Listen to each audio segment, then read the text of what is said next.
Pagod ang buhay na to. Pagod na ako maging mabuting asawa. Pagod na ako maging nanay. Pagod na ako isipin sila. Pagod na ako marugayin sila. Pagod na ako. Ate, maghulos pili ka ate. Ate, magpahinga ka muna. Pagod na ako. Ate. Ayoko, pagod na ako. Pagod na ako.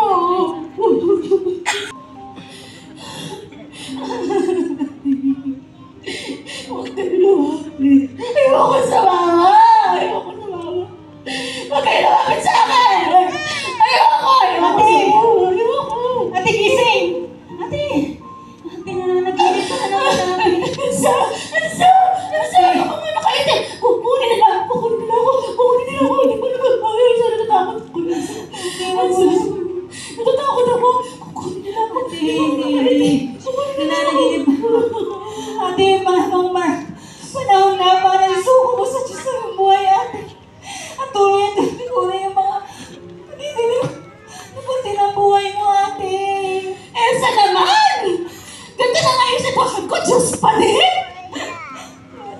Diyos pa din! Kung totoong may Diyos, ba't parang ang lupit naman niya sa akin? Kung totoong may Diyos, ba't nahihayaan masira yung buhay ko?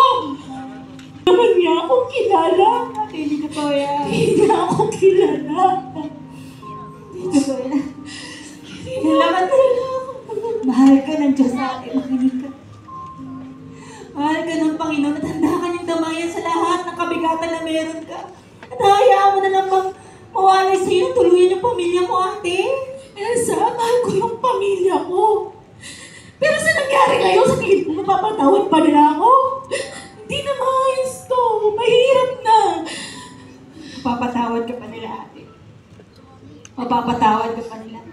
At merong isang handa kang tanggapin, ate. Kahit ano pa man yan. Sino? Walang iba, ate. Kundi si Jesus. Ate, si Jesus na angkla ng ating buhay.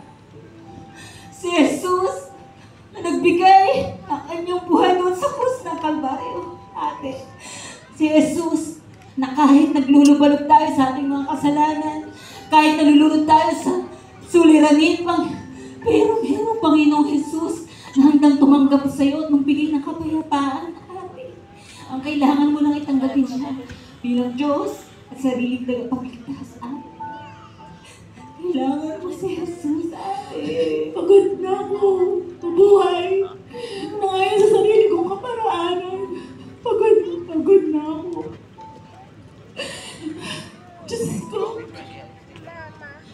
Kung totoo man, tinatawag ko ang pangalan mo, Jesus. Patawarin mo ako. Kung di kita pinaniwalaan, patawarin niyo po ako kung di ako naging mabuting ina. Patawarin niyo ako kung di ako naging mabuting asawa.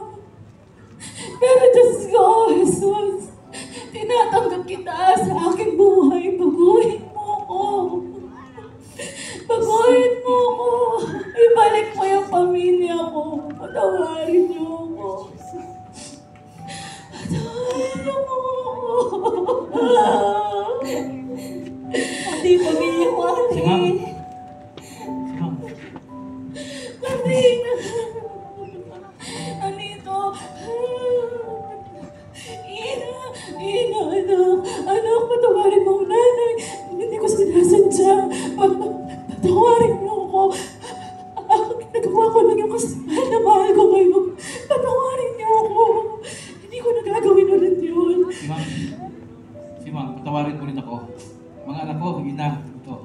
Patawarin mo rin ako. Alam ko, malaki naging pagkukulang ko sa inyo. Sa iyo, Simang, bilang asawa, sa inyo, bilang mga anak ko. Alam niyo kasi, simula nung nawalan ako ng trabaho sa abroad, nawalan na ako ng pag-asa sa buhay. Nalimutan ko, meron nga palang mga pamilyang, asawa at pamilya ko na nag-aantay sa akin. Pero huwag kayong mag-alala.